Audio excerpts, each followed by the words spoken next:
یعنی صرف آپ اس وقت تک بس آپ اس کے ساتھ بندھے ہوئے ہیں کہ آپ نے اس کو صرف 1000 واپس 2000 لاکھوں میں جس طرح بھی آپ نے کاروبار کیا ہے تو آپ صرف کاروبار تک ہیں. تو ہم اللہ سے تمام معاملات میں بندھے ہوئے ہیں, صرف کسی ایک سے نہیں کہ میں نے کسی سے کوئی میرا معاہدہ ہوا ہے تو صرف میں اس سے اس معاہدے میں بناؤں. یہ نہیں کہ میں اپنی اسے دوسری گاڑی وہ میری گاڑی استعمال کرتا رہے کیونکہ تم نے مجھے پیسے دینے تو آج میں تمہاری گائے بھینس کھول لی. یہ معاہدے کے خلاف ہے, یہ غلط ہے. اب چونکہ تم نے میرے پیسے ادا کرنے ہیں, نعوذ باللہ کتنی غلط چیزیں لوگ کر لیتے ہیں. چونکہ یہ میرا اس نے قرضہ دینا تھا تو میں نے اب تو بدماشیوں سے میں نے بچہ ہی اغوا کر لیا ہے, باندھ لی میں نے, کیونکہ اس نے میری زبان پوری نہیں کی. اور ظلم بربریت ہم اخبارات میں ٹیلی ویژن میں دیکھتے رہتے ہیں باندھ کے. اور اسی طرح کسان مزدور جو کسان ہوتا ہے وہ اپنے ذمہ دار سے غلہ اٹھاتا ہے, سامان اٹھاتا ہے, اگر نہ دے پایا تو اگلا اس کو وہ کہتا ہے کہ تم پرانا ہمارے ادا نہیں کر سکے تو آپ کو آگے بھی نہیں ملے گا اور تمہیں اب زمین بھی نہیں دوں گا. وہ اور معاہدے میں در معاہدے کرتے کرتے آپ سے ناجائز کام بھی کروانے لگ جاتا ہے. اب شیطان یہ کر رہا ہے بشکل میں آپ کو مزار پر لے جا رہا ہے کہ اللہ کا ولی تھا, بے شک تھا, اس کی اتنی دنیا میں نام ہے, اس کے مزار پر کھانے بن رہے ہیں, پھولوں کی چادریں چڑھی ہوئی ہیں, سونا چاندی پڑا ہوا ہے, تم کیوں نہیں جا رہے؟ وہاں جا کر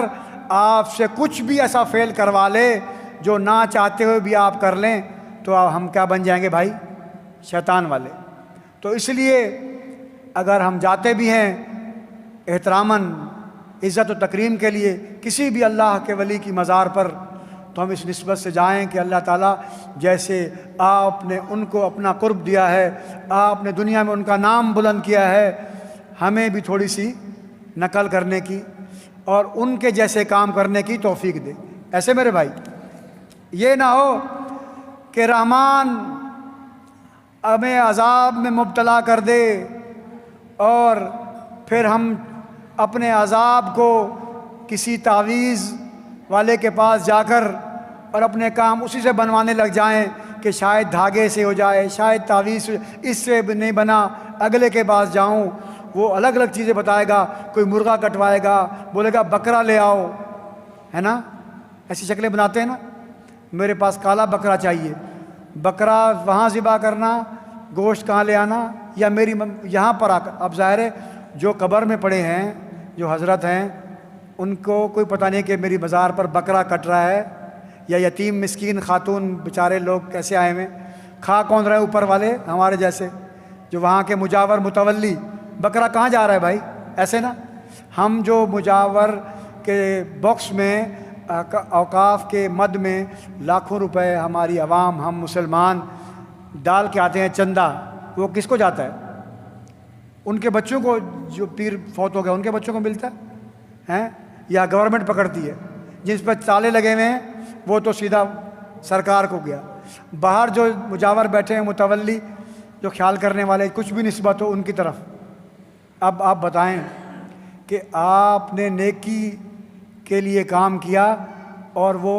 وہاں بٹ کر ایسا ہو گیا کہ وہ آپ کے کام ہی نہ آ سکا, نہ اس تک پہنچ سکا. تو ایسا نہیں کہ عبادت خالص اللہ کی جائے, ایک چاول یا 1 روپے کا خرچہ اگر تم بالکل بنفس نفیس, ہم کسی واقعی مستحق, ہم جانتے ہیں مشکل نہیں ہے مستحق ڈھونڈنا, آج کل پتہ نہیں کہاں ملتے ہیں یار, پتہ نہیں چلتا کہ ہم کس کو دیں, بہت مشکل ہے ڈھونڈنا. سارے تو ہمیں صحیح لگتے ہیں, ظاہراً سفید پوشی میں اللہ تعالیٰ سب کی بھرم قائم رکھے. پتہ نہیں کیا کیفیت ہے آپ کی میری, ہم ظاہراً ہم نے پگڑی سفید کپڑے اللہ تعالیٰ ایسے رکھے, اور اندر کی کیفیت, جیب کی کیفیت, گھر کی کیفیت کیا ہے کوئی جانتا ہے کسی کے بارے میں؟ تو مگر پڑوس کو, رشتہ داروں کو جو اہل دل رکھتے ہیں, درد دل رکھتے ہیں, ان کو پتہ ہوتا ہے یار فلاں کو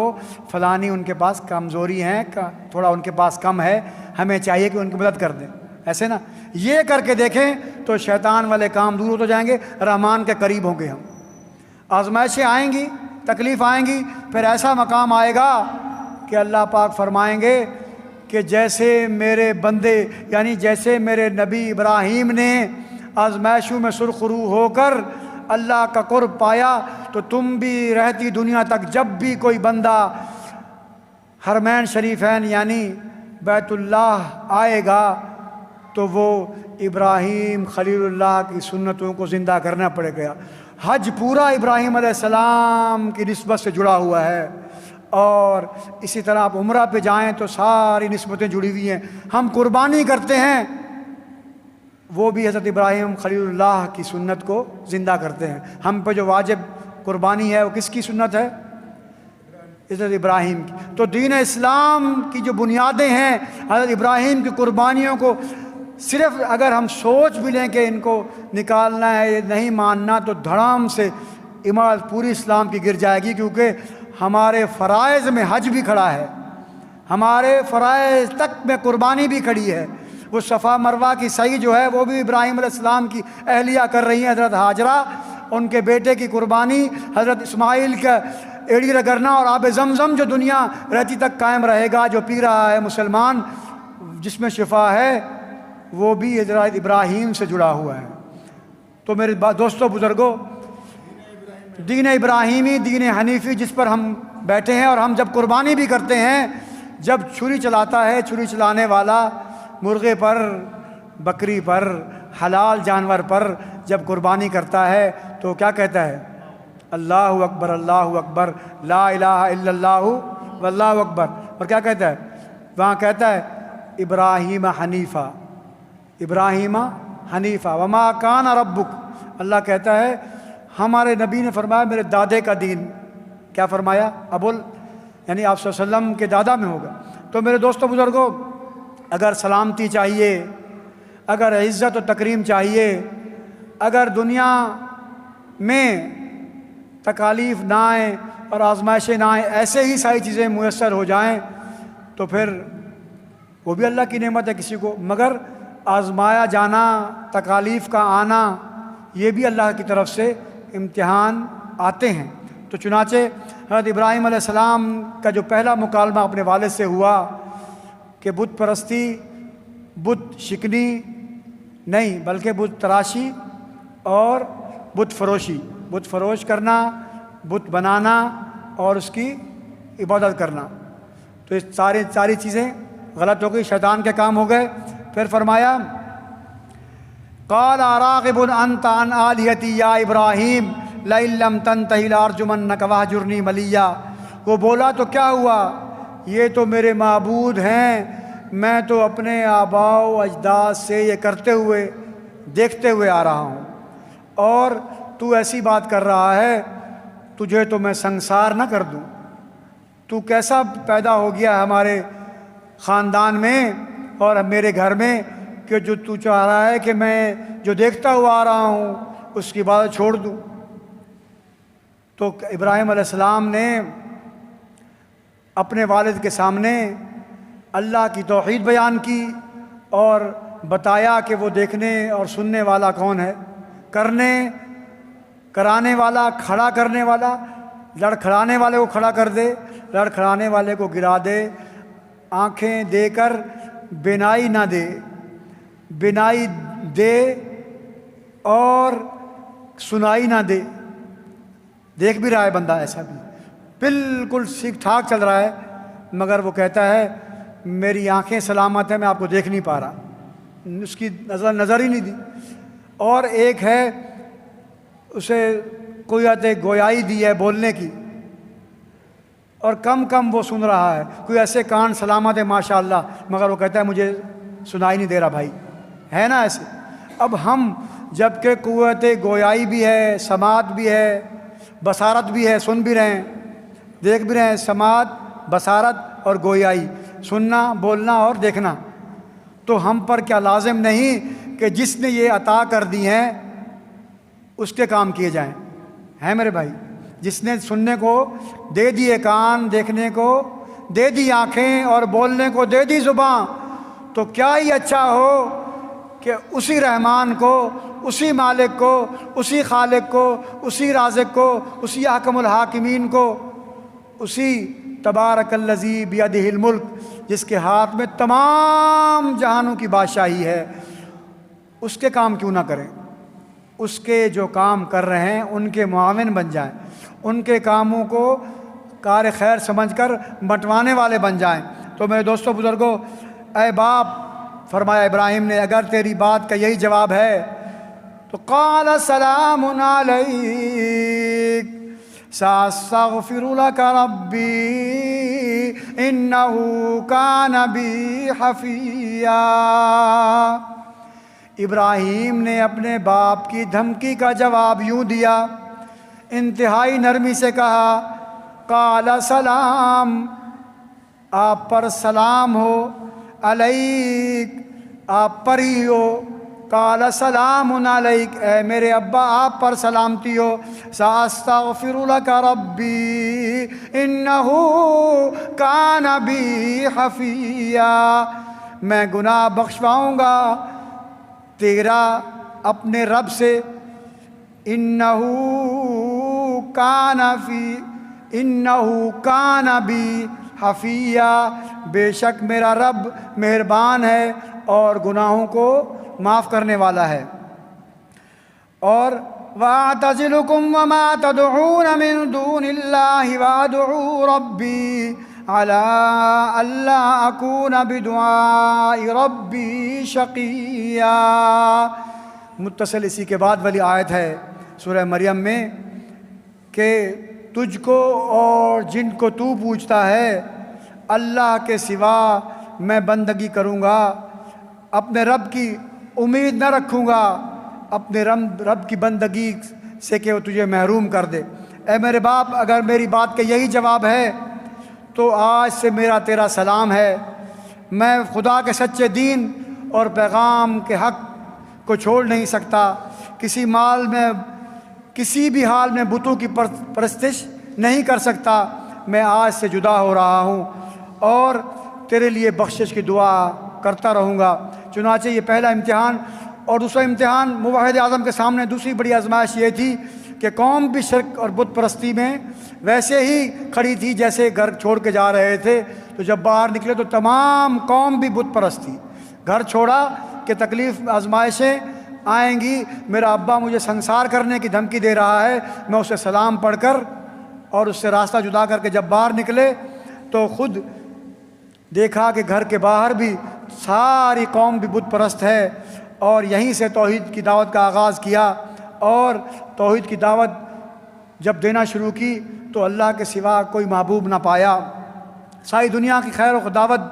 دیتا پھرے، اپنے گھر سے اگر اہل خانہ خفا ہوں تو کوئی بات نہیں مانتا۔ ایسے ہوتا ہے نا کہ آپ اپنے گھر سے تو آپ کی بات مان نہیں رہا، آپ پر اپنی بات کا اثر جب ہوگا جب آپ اپنی بات کو منوا سکیں یا آپ اپنا عمل کر سکیں۔ جب تمہارے گھر میں تمہارا باپ خود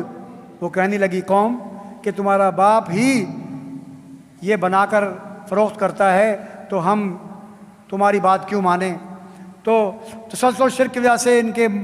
عقل معاف ہو چکی تھی، اور اب بھی اگر آپ دیکھتے ہیں کہ کسی کو کوئی کینسر ہے، اللہ سب کو بچائے، ایک ہے روح کا کینسر جسے ہم عام کینسر یا بلڈ کینسر سے بھی ممکن ہے علاج ہو جائے شاید، مگر ڈاکٹروں نے آج تک شرک کے کینسر کا علاج نہیں دریافت کیا کہ لا الہ الا اللہ کے اقرار کے سوا کوئی چیز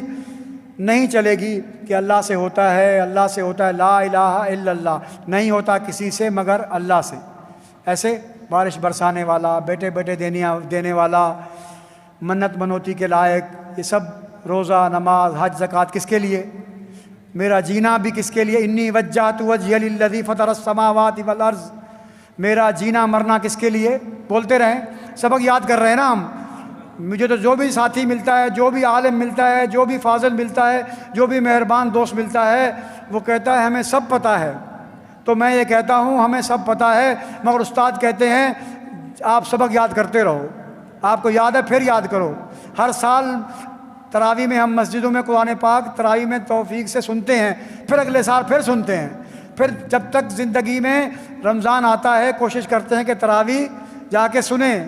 اور اسی طرح جمعے کو توفیق دے تو ہم بیانات سنیں۔ روز کھاتا ہے نا تکلیف آزمائش میں جتنا بھی ملتا ہے، یہاں تو بالکل بات ہو رہی ہے جب کلمہ پڑھ لیا اب آ گئے، ایک تو کسی نے مانا نہیں نا، وہ اس سے خدا اس سے جیسے پوچھے، ہم نے مانا اور مان کر اقرار کر کے کہا کہ لا الہ الا اللہ محمد الرسول اللہ، آپ بھی پڑھیں ثواب ہوگا، لا الہ الا اللہ محمد الرسول اللہ۔ جب اقرار کر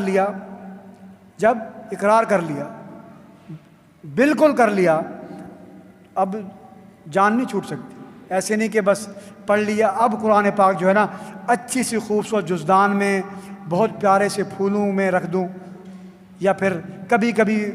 قرآن خوانی کے لیے مسجد سے طلباء لے جاؤں اور گھروں میں پڑھا دوں، یہ سب کے لیے ہے، یاد دہانی کے لیے۔ سبق یہ یاد کر رہے ہیں، یہ جو قرآن پاک گھروں میں رکھا ہے، یہ جو ہمیں نصیب ہوا ہے ہماری بغیر تکلیفوں کے، جو ہمیں حضرت ابراہیم سے لے کر حضرت محمد مصطفیٰ صلی اللہ علیہ وسلم تک تمام انبیاء کی جتنی بھی قربانیاں آزمائشیں اس میں لگی ہیں، یہ پورا دین جو کامل آپ صلی اللہ علیہ وسلم پر ہوا ہے، اس ختم نبوت کے صدقے میں جو ہمیں دین ملا ہے، جو ہمارے ماں باپ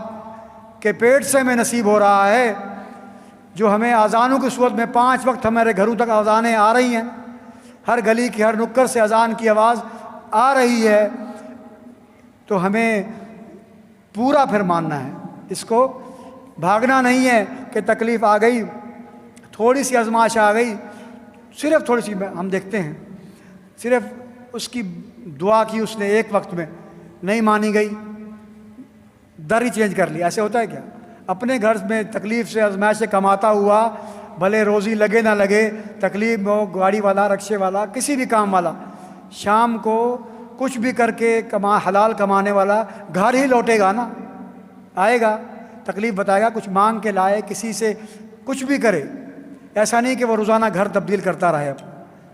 دنیاوی مثال، عام سی مثال، بالکل سادہ سی مثال، تو کیوں ہم مالک کے ہوتے ہوئے اور جس کے پاس پھر ہمیشہ میں کہتا ہوں ایک بات آتی ہے کہ جس سے بندہ جو ہے نا جان چھڑا لے، نوکری ہم کر رہے ہیں، سب نوکری پیشہ ہیں بہت سارے، تو اگر اچھی ملتی ہے کہیں اور تو ہم کہتے ہیں یار بھائی صاحب مجھے ایک اور جگہ اچھا کام مل گیا ہے، مجھے وہ 2 پیسے کچھ مزید دے رہے ہیں، تو میں آپ سے چھٹی چاہتا ہوں، آپ سے کام چھوڑ کر وہاں جاؤں، مجھے اچھا مل رہا ہے، ایسے نا، تو یہ دنیا میں چلتا ہے۔ اور پھر ایسے بڑھتے گئے، اللہ ترقیاں دے کرتا کرتا وہ بڑی منصب پہ آ گیا اور بڑھتا گیا، تو وہ دنیا سے چلتا جا رہا ہے، بڑھتا جا رہا ہے۔ یہ سارا کچھ کر کے بھی اگر ہماری آخرت سے پہلے، موت کے بعد، موت تک یا وہاں تک پہنچنے کے لیے ایک ہی ذات تک جانا ہے، سارے معاملات اپنی دنیاوی اچھے برے کرتا ہوا کس کے سامنے آئے گا؟ ایک ذات، تو اسی سے لگا لینا میرے بھائی۔ قل ان کنتم تحبون اللہ فاتبعونی، اگر تم چاہتے ہو کہ اللہ تمہیں اپنا محبوب بنا لے، کسی کا محبوب بن جانا، محب جو نا، آپ کسی سے محبت کر رہے ہیں، آپ چاہے جا رہے ہیں، آپ کو اپنے اہل خانہ سے محبت ہے، والدین سے محبت ہے، کوئی خاص محبت ہے کسی سے بھی، کسی کو دنیا جانور، مرغا، کتا، حلال حرام، کیسے وہ اس کو مرغے کو کیسے پال رہا ہے، اس کو خود نہیں کھا رہا، بادام مرغے کو کھلا رہا ہے، کبوتروں کو دانہ ڈال رہا ہے، مٹھائیاں، بچے بھوکے بیٹھے ہیں چوریوں میں بھر بھر کر کبوتر کو، یہ محبت کا ایک تقاضا ہے، مجھے اچھی لگتی ہے، مجھے اچھا لگتا ہے۔ ایک ہے محبوب بن جانا، کسی کوئی آپ سے محبت کرتا ہے، یہ ایک عورت، ایک تو خود آپ کسی سے کر رہے ہیں، یہ بھی وہ اگلا چاہے نہ چاہے، پھر آپ نے مرغے لڑانے والے نے بہت قربانی سے مرغا پالا، جب ٹائم آیا لڑنے کا ہار گیا یا مر گیا، ختم۔ کوئی آپ سے محبت کر رہا ہے، اللہ کہتا ہے تم چاہتے ہو کہ میں تم سے محبت کروں تو پھر میری مان لو، تمہارا محبت کرنا تو ہے، تمہیں تو کچھ بچ نہیں سکتے نا۔ ہم اگر نافرمانے پہ اللہ نہ کرائے کر بھی لیں تو پھر بھی وہیں جانا ہے، یہ تو ہے نہیں کہ میں نکل جاؤں کوئی اور راستے سے۔ کیا فرمایا؟ یا معشر الجن والانس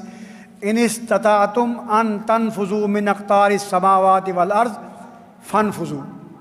اے دنیا میں جن و انس جتنے بھی ہو، زمین و آسمان میں تم چاہو تو بھاگنا شروع کر دو، بھاگو، فانفذوا، بھاگ نہیں سکتے، ہے سورہ رحمان میں، غلط تو نہیں پڑھ رہا میں،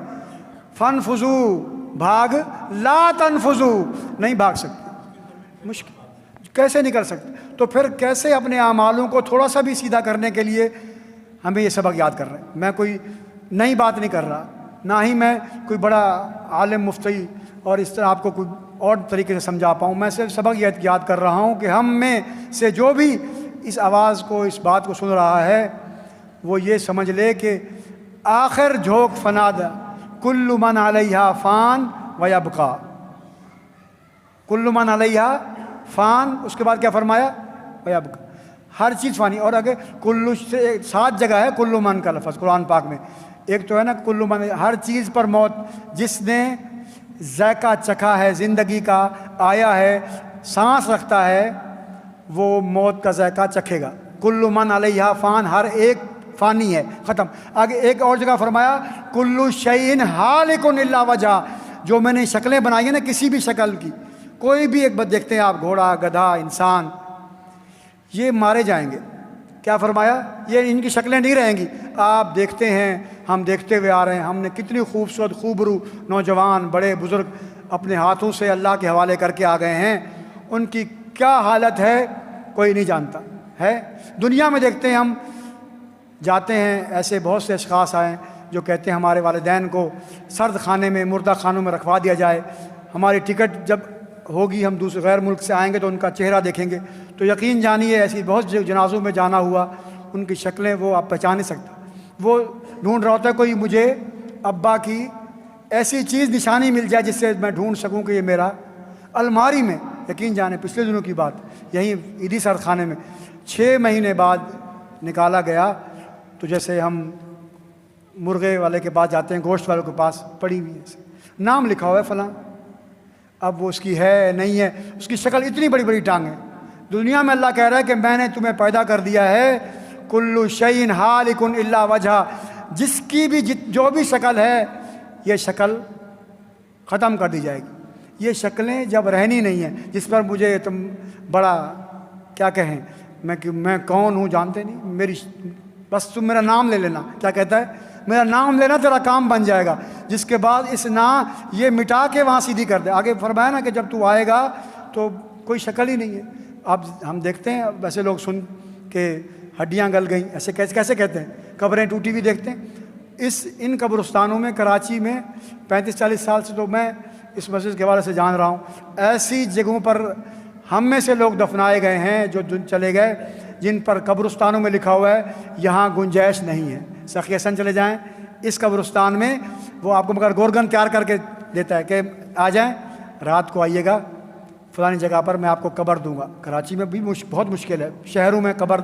تو میں نے خود دیکھا سخی حسن قبرستان میں، وہاں بڑا لکھا ہوا ہے اس قبرستان میں دفنانے کے لیے قبر کی جگہ نہیں ہے۔ مگر آپ گورگن کے پاس جائیں گے، وہ کہاں سے نکالے گا؟ نئی زمین لاتا ہے کیا؟ پھر ہم میں سے ہی کسی کا صاف کر کے، کوئی شکل ہی موجود نہیں ہے، تو ہم یقین کریں کہ اللہ کے کلام میں مالک نے صحیح کہا تھا کہ تمہاری شکلیں ختم کر دوں گا۔ یہ رہنے والی تاحیات نہیں ہے میرے دوستوں بزرگوں۔ امتحان آئیں، آزمائشیں آئیں، اسی شکل والا، اسی نام والا، یہاں دنیا والا جب سامنے آئے گا، اسے مالک اچھے کام کی نسبت بڑا کر دیں گے، اور اگر تکلیفوں اپنے اوپر گزار کر دوسروں کو نہ دیتا ہوا آیا تو بڑا مقام ملے گا، اور یہ کہ بڑا نام لے کر دوسروں کو دباتا ہوا آیا تو پھر بہت تکلیف میں رہے گا۔ حضرت ابراہیم علیہ السلام نے شرک کی تردید کی، توحید کی تائید کی، مختلف دلائل پیش کیے، اور حضرت ابراہیم علیہ السلام کے ایک دن جمہور کے سامنے، سب کے سامنے اعلان کیا کہ میں تمہارے ان بتوں کے متعلق ایسی چال چلوں گا کہ تم کو زج کر دوں گا۔ وَتَاللَّهِ لَأَكِيدَنَّ أَصْنَامَكُمْ بَعْدَ إِن تَوَلَّوْا مُدْبِرِينَ۔ چنانچہ وہ جب اپنے ایک میلے کے لیے گئے تو آپ سب سن چکے ہیں، پیچھے حضرت ابراہیم علیہ السلام نے تمام بتوں کو توڑ دیا، اور بڑا جو بت تھا اس کے ایک کندھے کے اوپر کلہاڑا رکھ دیا، اور جب وہ واپس آئے، اختصار ٹائم کم ہے، تو وہ کہنے لگے یہ کیسے ہو گیا؟ اب اللہ سمجھا رہا ہے، اور ہمارے بھی سمجھانے کے لیے، بناتے خود تھے، عبادتیں اس کی خود کرتے تھے، بنا کے خود بیت اللہ میں رکھے ہوئے تھے، ٹوٹ گئے تو اب کہہ رہے ہیں یہ کیسے ہو گیا؟ آپ تو اس کی عبادت کرتے تھے۔ تو فرمایا، کیا فرمایا؟ اس سے پوچھو، کن سے پوچھو؟ جن کو تم پوچھتے ہو، جن کو پکارتے ہو، ان سے پوچھو۔ کیا فرمایا؟ اصل صورتحال یہی تھی کہ جب سخت تکلیف آئی اور رونا اختیار تک آ گئے تو پھر وہ خود ہی کہنے لگے کہ ہم نے دیکھا تھا کچھ دنوں سے تم ہی تو وہ شخص تھے کہ تم ہمیں ایک اللہ کی طرف بلا رہے تھے، ہمیں لگتا ہے کہ تمہارا ہی کارنامہ ہے۔ تو پھر آپ دوسرا امتحان سنتے ہیں، آگ میں ڈالا گیا تفصیل سے الحمدللہ والد صاحب اور دوسرے علماء کرام، اور پھر حضرت ابراہیم علیہ السلام کی سب سے بڑی جو قربانی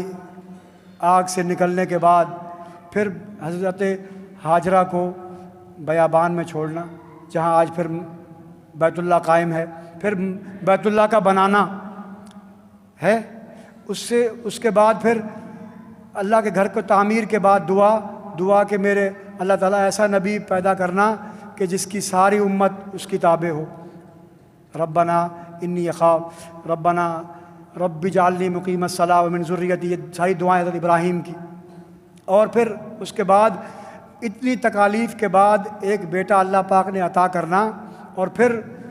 بڑا امتحان کہ اسے خواب میں آیا، قد صدقت الرؤیا، سچا کر کے دکھایا کہ اس بیٹے کو ذبح بھی کرنا، اور دیکھا انہوں نے پھر کر کے دکھایا۔ ایسے ہے، یہ سب سن چکے ہیں، آپ سب سن چکے ہیں نا میرے بھائی؟ تو انشاءاللہ وقت ہوگا تو پھر حضرت والد محترم سے پھر ہم حضرت ابراہیم علیہ السلام کا توحید کا سارا واقعہ سنیں گے۔ تو دوستو بزرگوں، آزمائش، تکلیف، امتحان پیغمبروں پر بھی آئے ہیں، بہت بڑی تکلیف۔ یہ کم تکلیف ہے کہ آپ کو 100 سال کے بعد کم و بیش 97 98 100 سال تک کی عمر لکھی ہے، اللہ پاک بیٹا دے اور آپ کو حکم دے کہ اسے ذبح کر دو، کوئی سوچ سکتا ہے؟ تو یہ بھی کر گزرے۔ فرمایا قد صدقت الرؤیا، اے ابراہیم تو نے سچ کر دکھلایا اور تو نے چھری چلا دی، وہ تو مینڈھا یعنی دمبا آیا تو ہم بچ گئے۔ اور اللہ پاک نے اتنی قربانی پسند آ گئی کہ آج کے مسلمان چاہتا ہے کہ ہر کسی کا دل چاہتا ہے کہ اللہ پاک نے مجھے دیا ہے تو میں قربانی کروں۔ ایسے ہے نا میرے بھائی؟ وہ کتنی خوبصورت ان کی سنت کو زندہ کر رہا ہے۔ اور اسی طرح آگ میں ڈالے گئے، یہ ہے سنا ہے نا نمرود کا آگ میں ڈالنا، پھر مکالمہ بادشاہ کا کہ میرے سامنے زندگی موت کا مالک تو میں ہوں، آپ سن چکے ہیں۔ قال انا احیی و امید، قال انا احیی و امید، وہ کہہ رہا ہے میں بھی زندہ کر سکتا ہوں۔ کسی بھی جیل کے سزائے موت کے قیدی کو اس نے جان بخشی کر کے، سورہ بقرہ میں تلک الرسول دوسرا رکوع ہے، اس نے چھوڑ دیا جس پر سزائے موت تھی، اور ایک راہ چلتے کسی ناحق شخص کو سزائے موت دے دی، سر قلم کروا دیا، کہہ رہے یہ تو میں بھی کر سکتا ہوں۔ ایسے ہوتے ہیں سرکش۔ ابراہیم علیہ السلام دعوت دے رہے ہیں کہ کس کو مانو؟ وہ رب ہے جو زندہ کرتا ہے اور مارتا ہے۔ اذ قال الم تر الذی حاج ابراہیم فی ربی ان آتاہ اللہ الملک اذ قال ابراہیم ربی الذی یحیی و یمیت، میرا رب کون ہے؟ جو زندہ کرتا ہے اور مارتا ہے۔ وہ کہنے لگا بادشاہ قال انا احیی و امیت، یہ تو میں بھی کر سکتا ہوں، میں بھی زندہ کر سکتا ہوں، میں بھی مار سکتا ہوں۔ کیسے؟ قال ابراہیم، کیسے؟ کیا کہا؟ یہ تو کوئی اب مشکل نہیں ہے، کر کے دکھلایا اس نے۔ تو پھر کیا فرمایا؟ قال ابراہیم فإن اللہ یأتی بالشمس من المشرق فأتی بها من المغرب، میرا رب وہ ہے مشرق سے سورج کو طلوع کرتا ہے، اور کہاں غروب ہوتا ہے بھائی؟ مغرب میں۔ کوئی کر سکتا ہے سوائے اللہ کے؟ تو فرمایا آپ اس کا الٹ کر دو، یہ بھی ایک کوئی بھی دن ایسا نہیں کہ جس کی رات نہ ہو، ہے کوئی بھی ایسی رات نہیں بڑی سی بڑی کالی اندھیری ہو جائے، سرد ہو گرم ہو، وقت کا تعین اب 25 تاریخ سے بڑھنا شروع ہو جائے گا، کہیں کم ہو جانا شروع ہو جاتا ہے، اوقات بدلتے رہتے ہیں، مگر سورج اور چاند وقت مقررہ پر تیر رہے ہیں۔ سورہ یاسین میں والشمس تجری لمستقر لہا، ان کا ایک دائرہ بنا ہوا ہے۔ تو ہماری زندگی بھی لکھی جا چکی،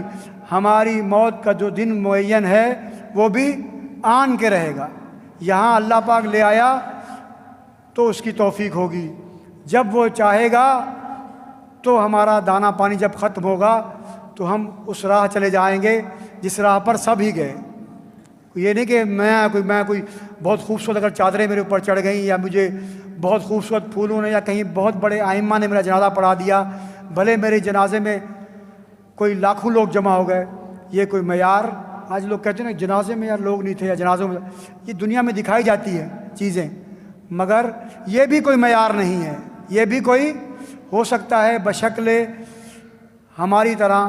اللہ معاف کرے، جبے کبے میں، بہت بڑی خوبصورت داڑھیوں میں، تسبیح میں، اور وہ سبحان اللہ کے رٹے لگا رہا ہے، سبحان اللہ یا نعرے لگا رہا ہے، اور ساتھ ہی اس نے سود کا کام شروع کر رکھا ہے، سود بھی چلا رہا ہے، سبحان اللہ نمازیں بھی،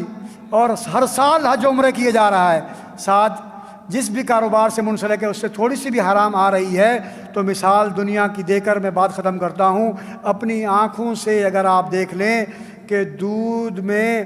پیشاب کا ایک حرام قطرہ چلا جائے، دودھ والا آپ کو کہہ دے کہ میں آپ کو مفت میں دیتا ہوں، آپ لیں گے؟ ایک قطرہ تو گیا ہے، لیں گے کوئی؟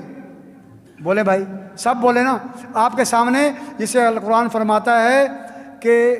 2 رگیں ہیں، وَإِنَّ لَكُمْ فِي الْأَنْعَامِ الْعِبْرَةَ، 14واں سپارہ، وَإِنَّ لَكُمْ فِي الْأَنْعَامِ الْعِبْرَةَ نُسْقِيكُم مِّمَّا فِي بُطُونِهِ مِن بَيْنِ فَرْثٍ وَدَمٍ لَبَنًا خَالِصًا سَائِغًا لِلشَّارِبِينَ،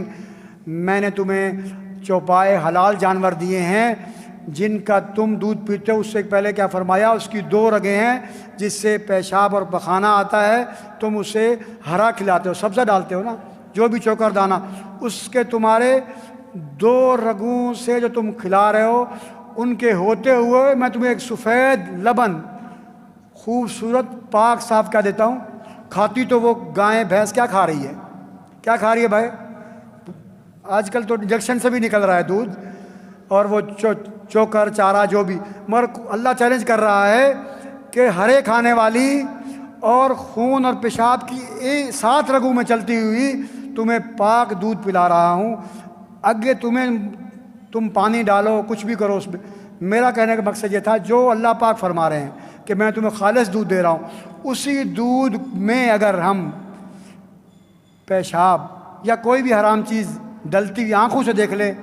بھلے آپ کے پاس من دودھ پڑا ہو، کوئی حاصل کرے گا؟ تو بڑے بشکل میں مزارات کی کوشش میں ہو یا کسی عالم کی شکل میں کوئی بڑا کسی بھی کرتب میں ڈیزائن کرتا ہوا سمجھانے والا ٹیلی ویژن پر یا یوٹیوب پر کہیں بیٹھ کر بات کر رہا، اس کی بات قرآن سے نہیں جڑ رہی تو ضروری نہیں کہ آپ اس کی بات کو مان لیں۔ قصے کہانی نہیں، کوئی سنی سنائی بات نہیں، میں نے کس سے آپ کا حوالہ دیا؟ قرآن سے سنا آپ نے، آپ بھی جا کے پڑھ لیجئے گا سورہ ہجر کے بعد سورہ 14واں سپارہ اور 6واں رکوع، آپ دیکھیں کسی بھی ترجمے میں جا کے دیکھیں، اللہ کہہ رہے ہیں کہ میں تمہیں دودھ میں پلاتا ہوں۔ کون پلاتا ہے؟ بولے نا، دودھ کون دے رہا ہے؟ ملاوٹ تو میں کر رہا ہوں نا، پانی اس میں ڈال رہا ہوں، بھلے کیمیکل ڈال رہا ہوں، شکل دودھ میں بنا رہا ہوں، وہ خالص دے رہا ہے۔ اور اسی طرح خالص بولنے کو زبان دے دی ہے، میں اس سے بکواس کر لوں، مجھے آنکھیں خوبصورت دے دی ہیں دیکھنے کو، میں اس میں غلط دیکھ رہا ہوں، مجھے سننے کو کان دے دیے ہیں، میں غلط سن رہا ہوں، میں مست ہوں، میں غلط چیزیں پی رہا ہوں، وہ تو دودھ دے رہا ہے۔ اب یہ حرام کاری میں کچھ بھی پیتا رہے، کسی چیز کا ہم نام کیوں لیں؟ وہ فرمایا الخمر والمیسر والانصاب والازلام رجس من عمل الشیطان، یہ بجانا، یہ پینا، نام بولا اس کا، اور باقی سارے بھی اس کے متعلق جتنے بھی کام ہیں، یہ کبوتر لڑانا، یہ اس کے متعلق جتنے بھی، وہ سارے کیا ہیں؟ شیطان کے کام ہیں۔ وہ کون کر رہا ہے؟ میں کر رہا ہوں، ہم کر رہے ہیں نا، دیکھ رہے ہیں نہیں، دیکھ بھی رہے ہیں اور پھر ساتھ بھی دے رہے ہیں کہ السلام بہت اچھا ہے، یہ کمال کا کیا بندہ ہے یار، اس نے ایسے زبردست کتے بلے رکھے ہوئے ہیں اور وہ لڑاتا ہے، بکرے اس کے وہ مرغے لڑاتا ہے، یہ اچھا ہے۔ یہاں دیکھو سوکھی خشک باتیں توحید کی، مسجدوں میں جائیں تو ائمہ کرام مسجد میں یہی بھئی اللہ ایک ہے، اللہ سے ہوتا ہے، نمازیں پڑھو، اللہ سے ڈر، ہمیں نہیں پتہ کہ ہم نہیں ڈرتے، کوئی وکری بات کر، کوئی نئی بات کرو مولوی صاحب، کوئی میٹھی بتاؤ، کوئی ایسے بتاؤ بس ایسے بس دل خوش ہو جائے، کوئی واقعات بتاؤ کہ ایک لات پہ پیر کھڑا ہوا اور سارے کام بن گئے، میرے پیر ایک ٹانگ پہ کھڑا ہو گیا، یہ بتاؤ نا، فلاں ایسے لٹکا ہوا تھا اور ایسا کرنے لگا تو اس کو یہ مل گیا، یہ بتاؤ۔ ساری زندگی گناہ کرتا رہا، وہ چاہے تو معاف کر دے، شکل تو تھوڑی سی بنا کے اس کا ادب تو کر لو۔ اب دین والوں کا کر لو، دین کے قلعے مسجد و مدارس مکاتب دین والے، ان کا ادب بھی ہمیں کرنا ہے، ان کی معاونت بھی ہم نے کرنی ہے۔ داڑھی کا مذاق اڑانا، پردے کا آپ نہیں رکھ سکتے، آپ پردہ نہیں کر سکتے، کرا سکتے، احترام لازمی ہے۔ ہم دیکھ کتنا احترام کرتے نا میرے بھائی، کرنا چاہیے۔ ماں بہن بیٹی اپنی سمجھ کر، اگر آج ڈر کر وہ نہیں دیکھ رہی کسی کی بھی ماں بہن بیٹی کے لیے، آپ کی آنکھ میں اپنی ماں بہن بیٹی کا اگر خیال آ گیا تو شاید کہ واللہ یرزق من یشاء بغیر حساب، چھوٹے چھوٹے اعمال دیکھے ہی نہیں مالک، معاف کر دے، اس کی مرضی، یہ کرنا ہے۔ نظر پڑ گئی پہلی تو فرمایا معاف ہے، پھر نیچے کر لو، یہ نہیں کہ اسے کام تک چھوڑنے جاؤ کہ چھوڑ کے آئیں پھر شام کو کھڑے ہوں گے، وہ جب کام سے کام آئے گی تو اسے گھر چھوڑنے جاؤں گا، موبائل لوں گا، صاحب بات کروں گا، یہ زیب نہیں دیتا۔ مسلمانوں کا نام جسے قرآن کہہ رہا ہے کہ مسلمین تمہارا پورا مسلمان پورے ایمان کی اللہ قسم کھا رہا ہے، اللہ کہہ رہا ہے تمہاری سفید داڑھی کی مجھے حیا آ رہی ہے، تمہیں جو میں نے اتنی زندگی دے دی 40 اس کی حیا آ رہی ہے، تو حیا کر لے۔ اللہ کیا کہہ رہا ہے؟ میں ساتوں آسمانوں سے بیٹھ کر دیکھ رہا ہوں، میں چاہ رہا ہوں کہ تو بھی اچھے کاموں والا بن جائے۔ کوئی غلطی کر رہا ہے اس کی تھوڑی سی اچھائی کے لیے اسے کہہ دیں، اگر کہیں گے تو میں غلط ہوں نا، اب میں کچھ کہہ رہا ہوں سبق یاد کر رہا ہوں تو مجھے بھی یاد ہو رہا ہے یہ بات، میں غلط کر رہا ہوں تو مجھے بھی یقین ہو رہا ہے یار مجھے بھی دور ہونا چاہیے، میں غلط سن رہا ہوں تو مجھے بھی یاد ہو رہا ہے یار میرے لیے بھی بہتر، میں بار بار کہوں گا۔ آپ اپنے محبت کرنے والے کا بار بار نام لیتے ہیں تو آپ کو اور مزہ آتا ہے۔ تو اس لیے آخری بات کہ ہم جس نے ہمیں پیدا کیا ہے اس سے محبت کرنے والے کے لیے محبت کو سب کچھ سمجھ کر اس کے سامنے آ جائیں تو انشاءاللہ ہم سب نمازوں کی پابندی کرنے والے بنیں گے انشاءاللہ، اور ساتھ ساتھ جتنے بھی اس کے دین کے کام ہیں، جتنے بھی سلسلے ہیں، جتنا بھی ہو سکتا ہے اس میں ساتھ دیتے رہیں گے، جتنا بھی، یعنی کہ آپ پر لازم ہے، فرض ہے کہ آپ جو نا اتنا کوئی مقرر نہیں، جتنا ہو سکتا ہے، جہاں بھی میرا مالک آپ کو توفیق دے تو دین کے کاموں کے ایک وہ کہتے ہیں کندھا دے دیں۔ صحیح ہے، صرف میت کو کندھا دینا لازمی نہیں، ہم یہ سمجھتے ہیں یار صرف میت میں پہنچ دکھا دو مرنے والوں کو، خاندان کو، یار یہ بندہ بھی آ گیا تھا، ایک اوپر اجرک یا اوپر لوئی یا اوپر ہمارا یہ رواج ہے نا، یہ ڈال دیتے ہیں، بس کہتا ہے میں آیا تھا بابا، صحیح اللہ کی مرضی، یہ نہیں۔ اس دنیا میں کسی کا سہارا بن جاؤ، پوچھ لو اپنے سے کم والے سے، کرایہ دار سے، اپنے کم تھوڑا آنے جانے والے بھائی جان کیا حالت ہے آج کے اس حالات میں۔ میرا بار بار یہی ہوتا ہے کہ صرف مقصد یہ نہیں کہ میں تو رگڑ دوں توحید کے اوپر اور ایسی بیانات کر کے سناتے رہیں۔ ایک بھی ساتھی اگر عمل کرنے والا، ایک بھی بھائی محترم بزرگ ساتھی اگر یہ آج سے تہیہ کر لے کہ میں نے کسی کا کفیل بن جانا ہے،